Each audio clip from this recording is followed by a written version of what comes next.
All right. We are going to be in the book of Mark, chapter 6.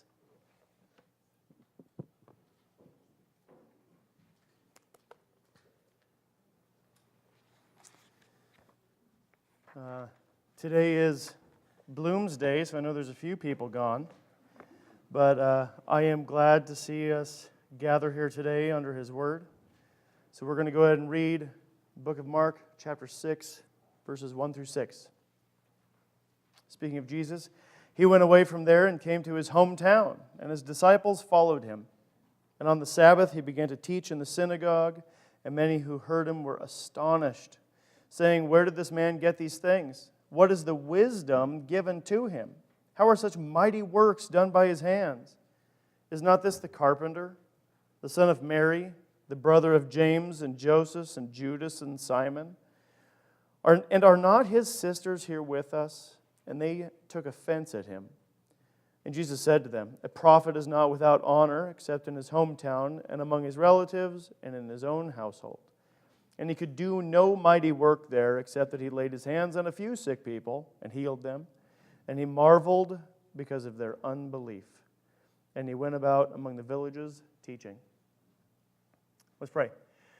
Dear God, I thank You for the opportunity to not only gather together in fellowship with brothers and sisters, but to gather together under Your name, under Your banner, under Your authority, under Your word, in Your Spirit, by Your blood, and of the same hope of the opportunity that we have, of the future that we have of seeing You face to face. And as these people saw You face to face and didn't recognize You, I pray that today we would see You face to face and recognize You. And I pray in Jesus' name, amen. This closes the section of the book of Mark that started in chapter 3, verse 13. It's a section of the book where Jesus is doing ministry, but He's getting His disciples involved. He was kind of teaching them how things are going to go. It's in Galilee. Stuff was happening. We're learning a little bit about His character, His power, His authority. But again, the disciples seem to be taking an active role in it. They are going to get a more active role after this. But in this section, we also see not only that the disciples are active, but we have a number of different kinds of responses that the people give to Jesus. And this ends up being a summary response of how the people were seeing Jesus. And just to kind of cut to the point, they were not looking at Him with the eyes of the Spirit or the eyes of faith. They were looking at Him with the eyes of the flesh. They couldn't see Him for who He really was. Like John said in his gospel, He came to His own, and His own people did not receive Him. What a sad commentary.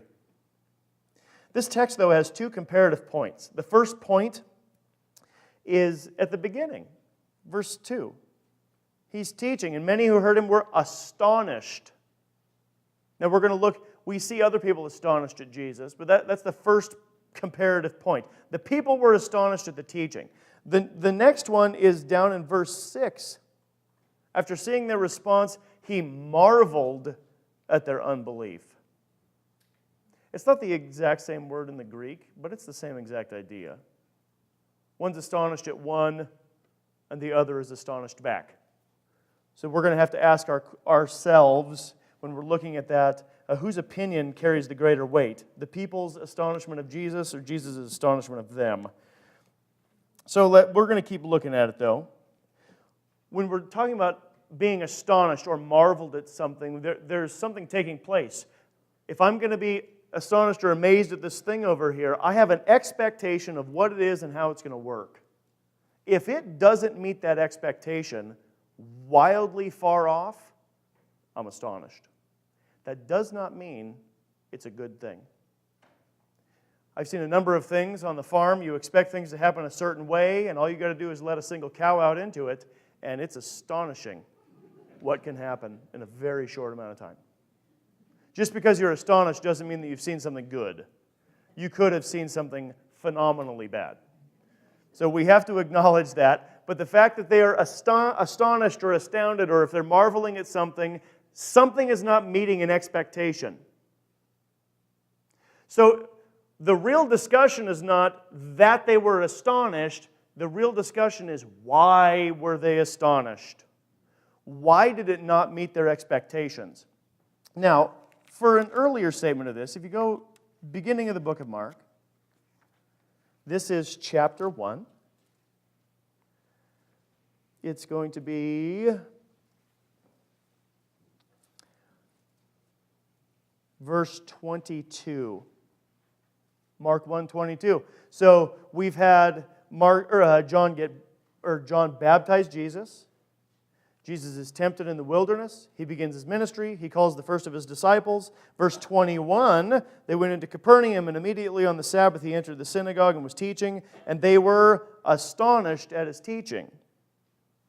For he taught them as one who had authority and not as one of the scribes. You see, the root of their astonishment is they were used to how the scribes were teaching, but when Jesus taught what he was teaching, which we're actually not told what what Jesus was teaching, but whatever it was that he was teaching, it carried authority far beyond the teaching they had been receiving from the scribes. Is that the astonishment that we have in chapter 6? Are they amazed at all the authority that this Jesus has? Well, let's look at the questions that they ask. Right? Because it starts out, where did he get these things? What is the wisdom given to him? And how is he able to do these mighty works? Those sound like great questions. They must be thinking he's a great teacher, right? Well, actually look at the next question. Verse 3. Is not this the carpenter? By the way, when you read this, let the disdain kind of drip from your lips. Isn't this guy a carpenter? We've got some carpenters in the room. You know what I'm talking about. The son of Mary, the brother of James and Joseph and Judas and Simon. The next statement basically says, we've married his sisters. His sisters are with us. We know this guy. Who does he think he is? That's the heart of their questions here. This is not chapter 1 astonishment. This is chapter 6 astonishment. And they're disgusted by what they see. Why? Because they're viewing him with the eyes of the flesh. When you look deep into these questions, they're saying, he's not any different than we are. The people who are saying this were raised with Jesus. I went camping with this dude. Who does he think he is? He built the door to my house. He built the yoke for my oxen. What right does he have to tell me this stuff? Because they were not willing to see him as something particularly special, they not only rejected Jesus the person, they rejected Jesus the teaching. Their astonishment was one of disgust. So again, does that carry weight? Were they right? Was this Jesus just an average guy? They even asked the question, how can he do these mighty works? If you're going to be honest with yourself, if he's doing mighty works, why is there a question? He must be pretty amazing, right? If you saw enough mighty works, wouldn't that be enough? Actually, do you remember the story that Jesus told of Lazarus and the rich man? This rich man ends up going to hell.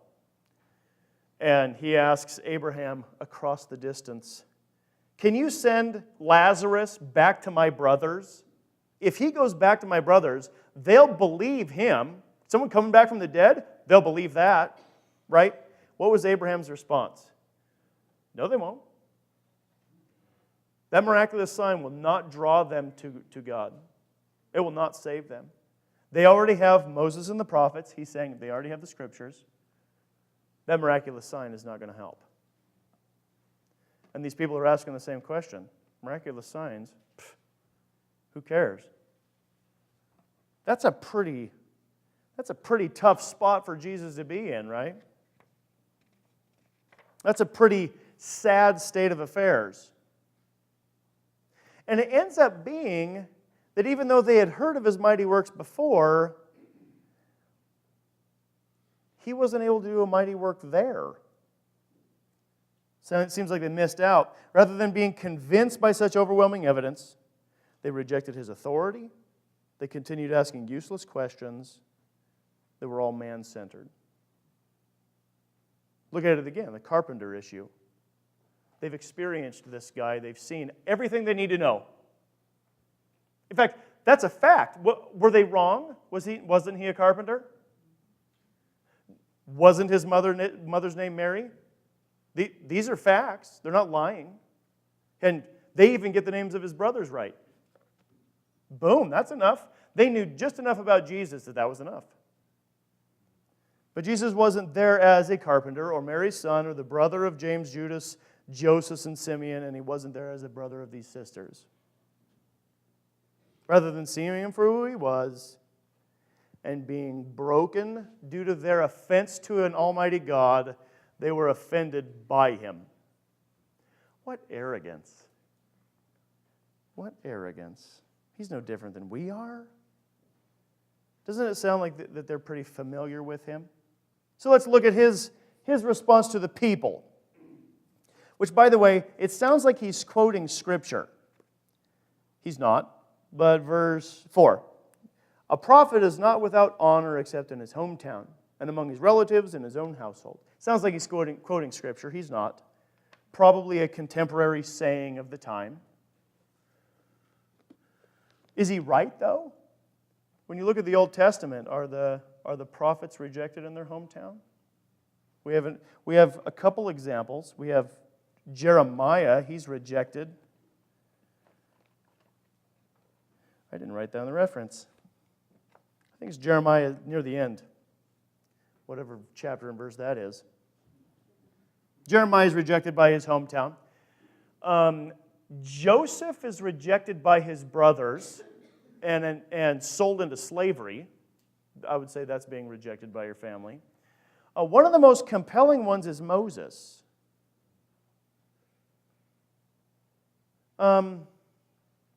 In Deuteronomy,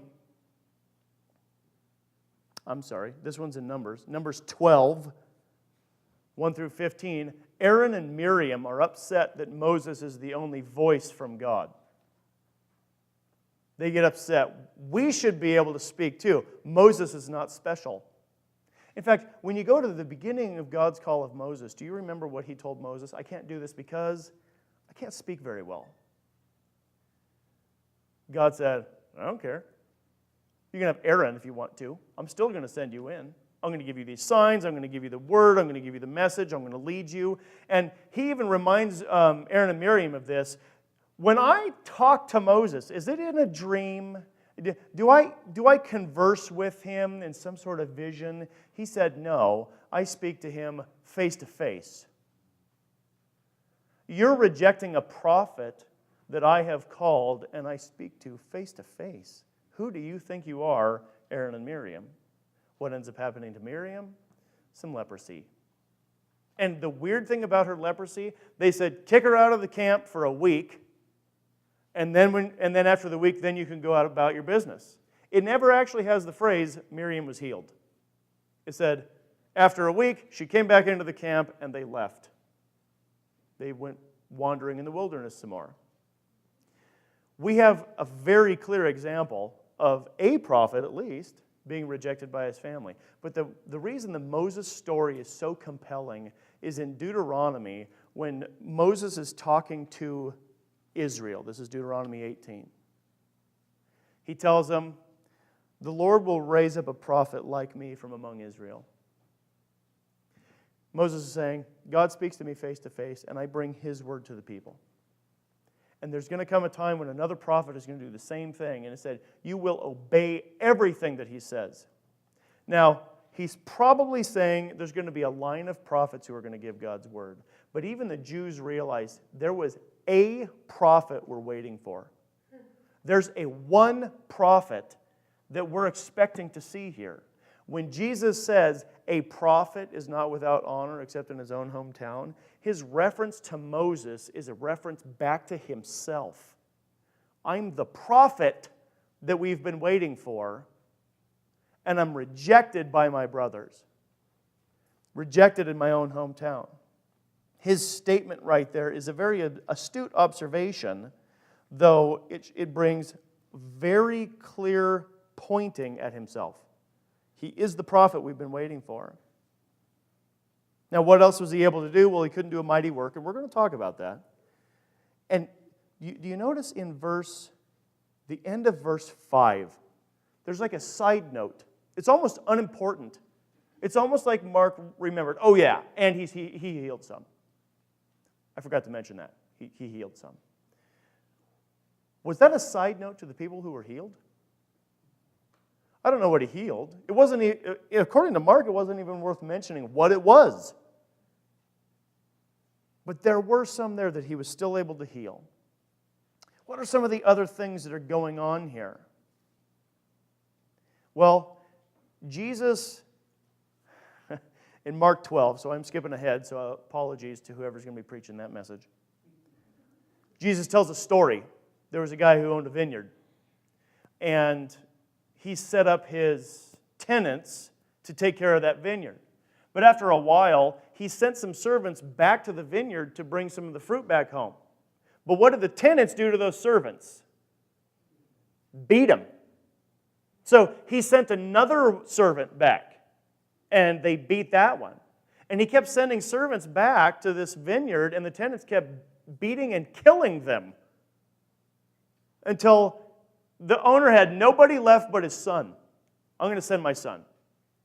And what do the tenants say? If we take care of this kid, this vineyard's ours. And so they killed him too. The Pharisees, it said, knew exactly what he was talking about. They knew he was talking about them being the tenants. They are the ones caring for the vineyard, and Jesus is the son that the Father sent back to gather the fruit.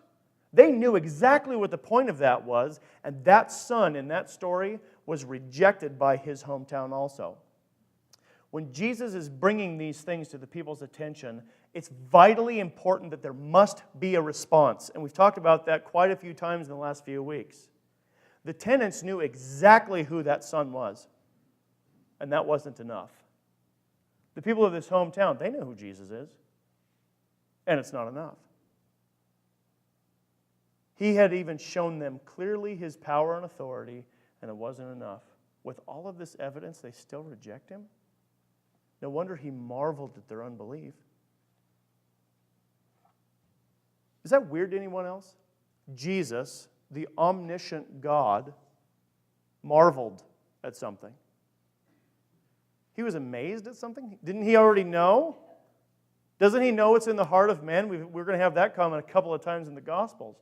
You know, we only end up with that comment maybe 3 times in the Gospels. One of them is the centurion. Keep in mind, he's a Roman. Remember the disdain that drips from your lips when you say carpenter? Roman is the same way. He's a Roman. A Roman centurion. He's there to oppress the Jews. He's a bad guy. The worst of the worst. Hey, Jesus, I've got a sick person in my house. I want you to heal them. Jesus says, okay, I'm going to follow you. No, you don't need to come with me. I'm a centurion. I know authority. If I say something happens, it happens. I don't even need to be there. You don't need to be here either. You just tell the sickness to not be a sickness anymore, and it won't be. What was Jesus' response?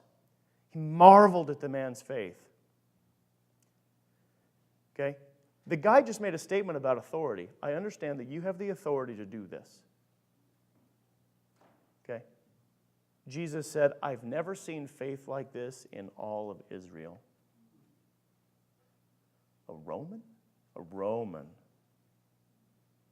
has more faith than in all of Israel?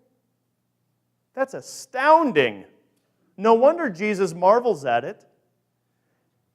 And so here we have on one side the Roman centurion, and on this side we have the people from his own hometown. What is the difference between the two? I got to tell you, the people's response to Jesus from his hometown is an example of the saying, familiarity breeds contempt. They knew so much about Jesus, they did not care who he actually was. They were so comfortable with their own definitions of Jesus, they were not willing to see him as authoritative. The centurion soldier, he knew more about Christ and who he actually was in the few-minute conversation that he had with him, and probably having heard the stories about Jesus before then. Now it comes to you. You've heard about Jesus. In fact, if he were to come in here today and start teaching, you might be amazed by the things that he has to say, maybe even astonished. I know about Jesus. I can recite some verses. And I can tell you some of the things that I believe. And he's loving, and he's God, and he heals people, and he's with us, and all those things are true. But how often do we have our verses that's who Jesus is right there, not really worth looking at everything that he says he is? I have the things that I like about him, and that's all I'm going to talk about. Our familiarity with Jesus breeds in us a contempt for who he says he is. Now, I don't know if you've noticed, since we started the book of Mark at the beginning of January, we've had the same goal in mind that Mark had when he wrote his book. His intent was to show that Jesus is the Christ, the Son of God. That's not a small moniker. That's not a little name. This is not like, hey, this is Bill and he's the janitor. We don't really care about Bill. This is Jesus. He's the Christ, the promised one that we've been waiting for since Adam and Eve sinned. He's the Son of God. He is the biggest title that there is. He faces down Satan in the wilderness by himself while hungry for 40 days. He faces down demons who are so powerful they can cause a man to break chains. He faces him down like it's no big deal. He's proven that he can forgive sins. There is no physical ailment that stands against him. He heals everything. A storm, no big deal. This Jesus is so phenomenally big, and yet how many of us think of him as phenomenally big? Do you ever get caught up in the thing of going, well, he helped me, he saved me, he loves me? And that's really all I like to talk about. I want to know how I can help people. I want to know how I can live a better life. And maybe Jesus helps me with those things. But the Jesus that Mark is painting here, this picture that he's painting, is a Jesus that is not only magnificent to view, but infinitely immense. Stuck in a tiny little person's body, this is the living God. And he went to his hometown and they could not see it, because they weren't willing to look past what they already knew. And they were right about what they already knew. In the church, we're right about our little statements. We're not wrong. It's just that we're not willing to look at Jesus for who he is. So, when we are looking at Christ, we like that he loves us. We like that he died for us. We like that he's changing us. We like that he helps us.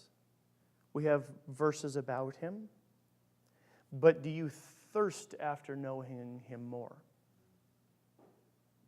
Because those things are all true. Don't lose those.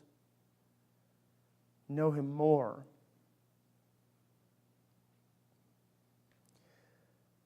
Again, in our time in the book of Mark, we've seen different aspects of Jesus that sometimes we're not willing to look at, because he's been big.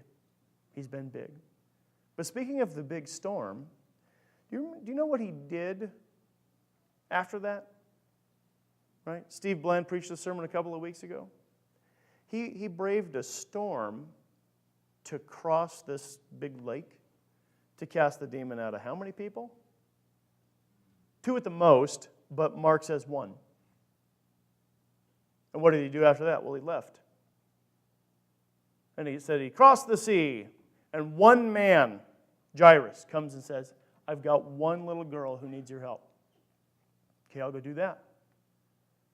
On the way, one woman that nobody even realized was there was healed of an issue of blood that had ruined her life from the beginning of her adulthood. Jesus is not only the infinitely big God, he's the phenomenally intimate God. He sees the individual life, the individual pain, the individual uncleanness, the individual sickness and death. He sees the individual bondage, and he takes all of that immense work and leverages it on the individual situation. What a phenomenal Jesus this is.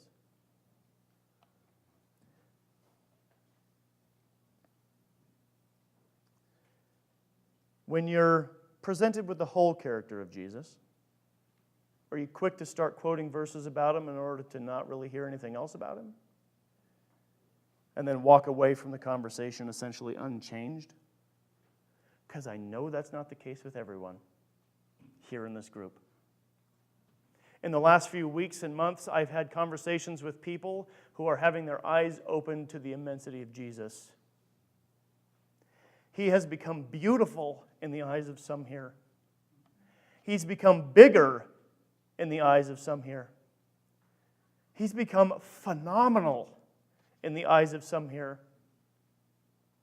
That is the kind of town that welcomes Jesus in for everything that he is.